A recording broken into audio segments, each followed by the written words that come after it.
మంచిది. ప్రియమైన సహోదరి సహోదరులారా, దేవుని వాక్యంలోకి వెళ్దాము. నేను పాపము చేసి తిని అని చెప్పిన వారి గురించి రాత్రి కాలమందు కొన్ని విషయాలను మనం జ్ఞాపకం చేసుకుందాం. ఒకటి, ఫరో గారి గురించి నిర్గమకాండము 9:27.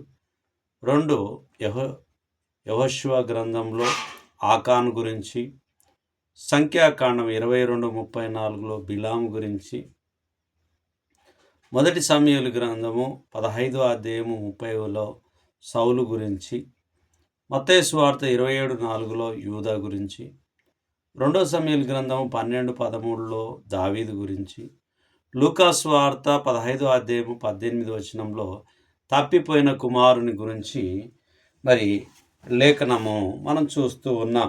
వాళ్ళు ఒప్పుకున్న విషయాన్ని మనం చూస్తూ ఉన్నాం. నిర్గమకాండము 9:27 మనం చూద్దాం. ఇది చూడగా ఫరో మోషే అహరోనులను పిలువనంపి, నేను ఈసారి పాపము చేసి ఉన్నాను, యెహోవా న్యాయవంతుడు, నేనును నా జనులను దుర్మార్గులము. దేవుడు గొప్పవాడు, నేనును నా ప్రజలను దుర్మార్గులమని చెప్పి ఒప్పుకుంటూ ఉన్నాడు. అవును ప్రియమైనటువంటి సహోదరులారా, ఒప్పుకునేటటువంటి మంచి మనస్సు దేవుడు ఈ రాత్రి కాలమందు కొంతమందికి ఇచ్చాడు. ఆ కొన్ని విషయాలను మనం చూద్దాం ప్రియులారా. మరి ఫరో గారు ఒప్పుకున్నట్టుగా మనం కూడా ఒప్పుకునే వారిగా ఉండాలి మన జీవితంలో. అలా ఒప్పుకోవడము అది మనకు దీవెనకరము. ఒప్పుకోకపోతే మనకు దీవెన రాదు అనేటటువంటిది దేవుని వాక్యం గుర్తు చేయబడుతూ ఉన్నది. మొదట ఫరో గారు తన ప్రజల గురించి ఒప్పుకున్న విషయాన్ని మనం చూశాం. యెహోషువ గ్రంథము 7వ అధ్యాయము 20వ వచనంలో మనం చూసినప్పుడు, ఆకాను యెహోషువతో, ఇశ్రాయేలీల దేవుడైన యెహోవాకు విరోధముగా నేను పాపము చేసినది నిజము అని ఒప్పుకున్నాడు. దేవుని ఎదుట నేను పాపము చేసి తిని అని ఒప్పుకుంటూ ఉన్నాడు ఆకాను. మళ్ళీ చదువుకుందాము.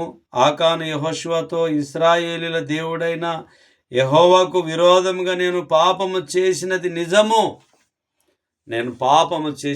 నిజము అని అంగీకరించుకుంటున్నాడు ఆకాను గారు. మొట్టమొదట ఫరో గారు అంగీకరించారు, రెండవదిగా ఆకాను గారు అంగీకరిస్తూ ఉన్నారు. మరి సంఖ్యాకాండంలో 22వ అధ్యాయము, సంఖ్యాకాండం 22వ అధ్యాయంకి వెళ్దాము. 34వ వచనాన్ని చూద్దాం. 22:34.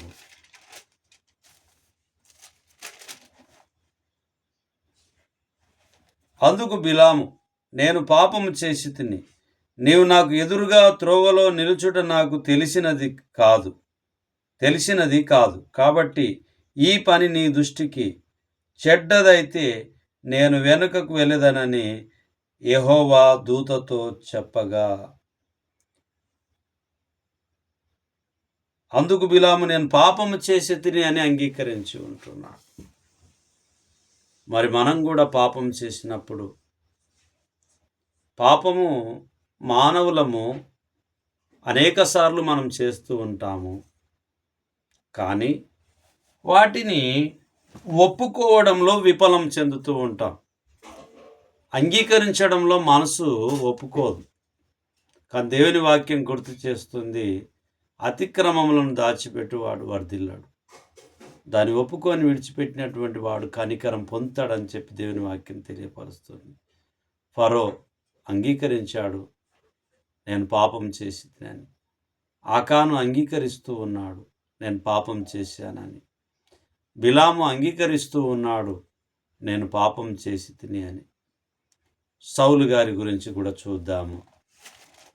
మొదటి సమూయేలు గ్రంథము 15వ అధ్యాయము 15వ అధ్యాయము 30వ వచనాన్ని చూద్దాం. అందుకు సౌలు, నేను పాపము చేసి తిని, అయినను నా జనుల పెద్దల ఎదుటను ఇశ్రాయేలీల ఎదుటను నన్ను గనపర్చి యెహోవాకు మొరొక్కుటకై నేను పోగా నాతో కూడా తిరిగి రమ్మని అతనిని వేడుకొనినందున. ఇక్కడ ఆలోచన చేస్తే సౌలు తాను చేసినటువంటి పాపాన్ని, అందుకు సౌలు నేను పాపము చేసి తిని అని ఒప్పుకుంటూ ఉన్నాడు. మరి పాపం చేసిన ప్రతి ఒక్కరు కూడా ఒప్పుకోవాలి అని చెప్పే పరిశుద్ధ గ్రంథము మరి గుర్తు చేస్తూ ఉన్నది. పాపం చేసిన ప్రతి ఒక్కరు కూడా మారు మనసు పొందాలని చెప్పి దేవుని వాక్యం గుర్తు చేస్తూ ఉన్నది. అలాగునే సౌలు గారు కూడా తాను చేసిన పాపం గురించి నేను పాపం చేసి తిని అని ఒప్పుకుంటూ ఉన్నాడు. మత్తయి సువార్త 27వ అధ్యాయము 4వ వచనాన్ని చూసినప్పుడు ఇక్కడ యూదా తన పాపాన్ని ఒప్పుకోవడము మనం చూస్తాము. మత్తయి సువార్త 27వ అధ్యాయము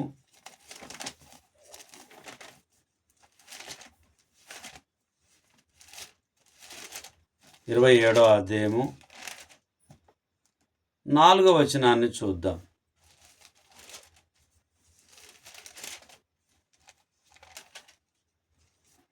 4వ వచనాన్ని చూద్దాం. 3వ వచనం నుంచి చూద్దాం.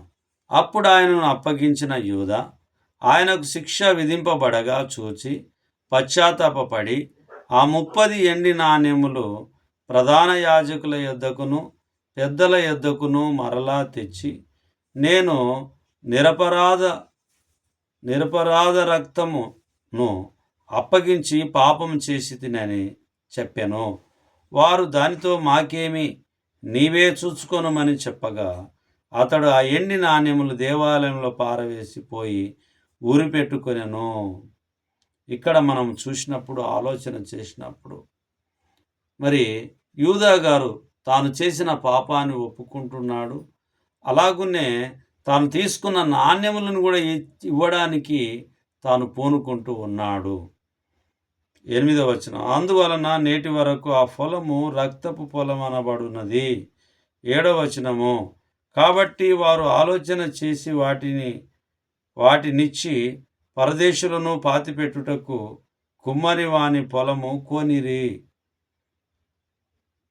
9వ వచనం, అప్పుడు విలువ కట్టబడిన వాని, అనగా ఇశ్రాయేలీలలో కొందరు విలువ కట్టిన వాని క్రయధనమైన 30 ఎండి నాణెములు తీసుకొని ప్రభువు నాకు నియమించిన ప్రకారం వాటిని కుమ్మరి వాని పొలమున కిచ్చిరి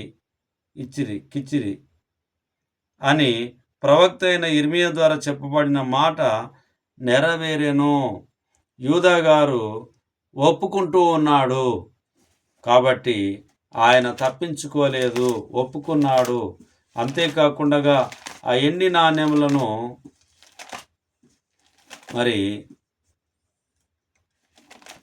ఆ 30 ఎండి నాణ్యములకు అమ్ముకొని బాధపడ్డాడు, ఉరి పోసుకొని చనిపోయాడు అనేటటువంటి విషయాన్ని లేఖనాలు మనకు గుర్తు చేయబడుతూ ఉన్నాయి. 2వ సమూయేలు గ్రంథము 12వ అధ్యాయము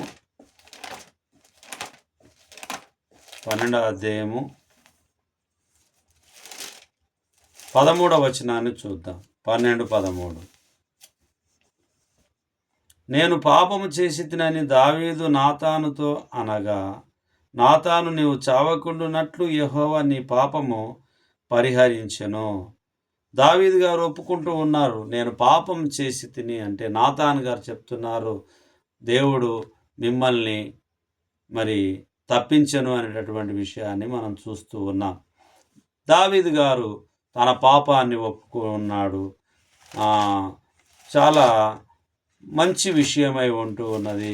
మనమందరం కూడా మనం చేసినటువంటి పాపాన్ని ఎప్పుడైతే మనం ఒప్పుకోవడానికి సిద్ధంగా ఉంటామో అప్పుడు మేలులు ప్రారంభించబడతవి. ఒకవేళ ఒప్పుకోకపోతే మేలులు ఆపివేయబడతవి, దేవుని కృప మన మీదకి రాలేకపోతుంది అనేటటువంటిది జ్ఞాపకం ఉంచుకోవాలి. 15వ అధ్యాయం లూకా సువార్త 15వ అధ్యాయాన్ని చూద్దాం. 15వ అధ్యాయము 11 నుంచి చూద్దాం. మరియు ఆయన ఇట్లనెను, ఒక మనుషునికి 2 కుమారులుండిరి. వారిలో చిన్నవాడు తండ్రి ఆస్తిలో నాకు వచ్చు భాగం ఇమ్మని తన తండ్రిని అడగగా, అతడు వారికి తన ఆస్తిని పంచిపెట్టెను. కొన్ని దినములైన తర్వాత ఆ చిన్న కుమారుడు సమస్తమును కూర్చుకొని దూరదేశమునకు ప్రయాణమైపోయి అచ్చట తన ఆస్తిని దుర్వ్యాపారం వలన పాడు చేశాను. అదంతయు ఖర్చు చేసిన తర్వాత ఆ దేశమందు గొప్ప కరువు రాగా వాడు ఇబ్బంది పడసాగి వెళ్ళి ఆ దేశస్థులలో ఒకని చెంత చేరెను. అతడు పందులను మేపుటకు తన పొలములోనికి వానిని పంపెను. వాడు పందులు తిను పొట్టుతో తన కడుపు నింపుకొన ఆశపడిన గాని ఎవడునూ వానికి ఏమీయో ఇయ్యలేదు. అయితే బుద్ధి వచ్చినప్పుడు వాడు, నా తండ్రి యొద్ద ఎంతోమంది కూలివాండ్రకు అన్నము సమృద్ధిగా ఉన్నది, నేనైతే ఇక్కడ ఆకలికి చచ్చిపోచున్నాను. నేను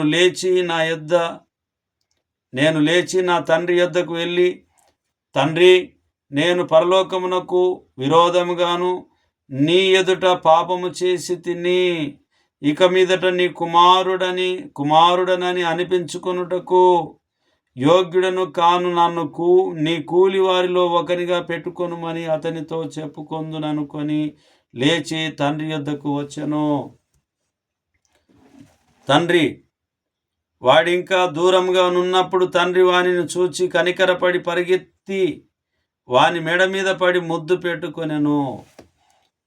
అవును ప్రియమైనటువంటి సహోదరి సహోదరులారా, పాపమును ఎప్పుడైతే మనం ఒప్పుకుంటామో మన పరలోకపు తండ్రి మనల్ని ఇష్టపడతాడు.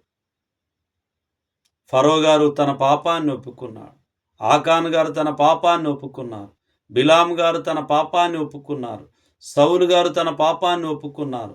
యూదా గారు తన పాపాన్ని ఒప్పుకున్నారు. దావీదు గారు తన పాపాన్ని ఒప్పుకున్నారు. తప్పిపోయిన కుమారుడు తన పాపాన్ని ఒప్పుకున్నాడు. పరలోకమునకును మీకును విరోధంగా నేను నడుచుకుంటుని అని చెప్పి ఒప్పుకున్నాడు. అయితే ఇవన్నీ కూడా మనం ఆలోచన చేసినప్పుడు, మరి తప్పిపోయిన కుమారుని తన తండ్రి ఏ విధంగా అయితే క్షమిస్తాడో, మనల్ని కూడా మన పరలోకపు తండ్రి మనల్ని ప్రేమిస్తూ ఉన్నాడు. దేవుడు లోకమును ఎంతో ప్రేమించను కాగా తన అద్వితీయ కుమారుని యందు విశ్వాసం ఉంచువాడు నిత్య జీవమును పొందుతాడు.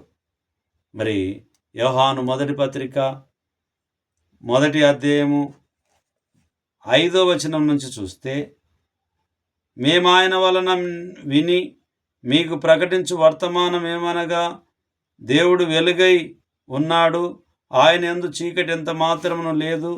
ఆయనతో కూడా సహవాసం గలవారమని చెప్పుకొని చీకట్లో నడిచిన ఎడల మనం అబద్ధమాడుచు సత్యమును జరిగింపకుందుము.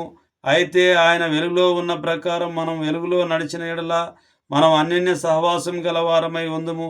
అప్పుడు ఆయన కుమారుడైన యేసు రక్తము ప్రతి పాపము నుండి మనలను పవిత్రులుగా చేయును. ప్రతి ఘోర పాపమును కడుగును మన యేసయ్య రక్తము. ప్రతి ఘోర పాపాన్ని మరి యేసు ప్రభు వారి రక్తంలో కడగబడుతుంది. యేసు ప్రభు అని ఒప్పుకోవాలి. మరి హృదయమందు విశ్వసించాలి, నోటితో ఒప్పుకోవాలి, హృదయమందు విశ్వసించాలి, మారు మనసు పొందాలి, బాప్తిసం తీసుకోవాలి. కాబట్టి ఎప్పుడైతే నేను పాపం చేశాను అని చెప్పినప్పుడు, ఒప్పుకున్నప్పుడు మరి దేవుడు ఎంతగానో సంతోషపడతాడు. ఆ తప్పిపోయిన కుమారుని విషయంలో ఏ విధంగా అయితే తండ్రి సంతోషపడ్డాడు, మరి పరలోకపు తండ్రి అలాగునే సంతోషపడతాడని చెప్పి దేవుని వాక్యం గుర్తు చేయబడుతూ ఉంది. ప్రియమైనటువంటి సహోదరులారా, ఈ రాత్రి కాలమందు వాక్యం వింటున్నటువంటి మనం అందరము మనం తెలుసుకోవాల్సింది, నేర్చుకోవాల్సింది, గ్రహించాల్సింది ఏమిటి అని అంటే, దేవుడు తన చేతులను చాపి మన పాపమును క్షమించడానికి పిలుస్తూ ఉన్నాడు. మన పాపమును క్షమించడానికి పిలుస్తూ ఉన్నప్పుడు, నేను పాపిని నాయనా నన్ను క్షమించుమని చెప్పి మరి సుంకరి ప్రార్థించినట్టుగా మనం ప్రార్థించినప్పుడు, మరి ఆయనను వేడుకున్నప్పుడు తప్పక ఆయన క్షమించడానికి, ప్రేమించడానికే యేసుప్రభు వారి లోకానికి వచ్చి ఉంటున్నారు. కాబట్టి నా పాపములు ఒప్పుకోవడానికి మరి దేవుని దగ్గరికి, దేవుని చెంతకు రావాల్సిందిగా ప్రభువు నామమున మనవి చేస్తూ ప్రార్థన చేసుకొని వాక్య భాగాన్ని ముగిద్దాం. సర్వ సృష్టికి కారణభూతుడైన మా ప్రియ పరలోకపు తండ్రి, మీ ప్రేమ, మీ వాత్సల్యము చేత, మీ కృప చేత మమ్మల్ని అందరినీ మీ వాక్యం చదువుకోవడానికి, వాక్యం వినడానికి, గ్రహించడానికి మీరిచ్చిన మాటను బట్టి, వాక్యాన్ని బట్టి మీకు వందనాలు చెల్లించుకుంటున్నాం. పాపాన్ని ఒప్పుకున్నటువంటి వారిని కొంతమందిని మేము చూడగలిగాం నాయన. అవును నాయన, ఈ లోకంలో మేము పాపంలో ఉంటూ ఉండగా నాయన, ఆ పాపములను ఒప్పుకునే ధైర్యాన్ని మాకు అందరికీ మీరు అనుగ్రహించమని ప్రార్థిస్తూ ఉన్నాం. పాపం వలన వచ్చు జీతం మరణం కాబట్టి, మీ మాటల వలన నిత్య జీవం మాకు కలగాలి అంటే మా పాపాన్ని ఒప్పుకోవాల్సిందిగా హృదయమందు నోటితో ఒప్పుకొని మరి ఇడిచిపెట్టి కనికరం పొందడానికి మీరు కృప చూపించి సహాయం చేస్తున్నందుకు వందనాలు చెల్లించుకుంటూ, ఈ మనవులు మీ కుమారుడు, మా ప్రాణ రక్షకుడు, మాకై మరణం పొంది సమాధి చేయబడి తిరిగి లేచిన నజరేయుడైన యేసుక్రీస్తు అతి పరిశుద్ధమైన నామంలో బ్రతిమాలి అడిగి వేడుకొని ప్రార్థించుచున్నాము తండ్రి. ఆమేన్. అందరికి ప్రభు నామమున వందనాలు.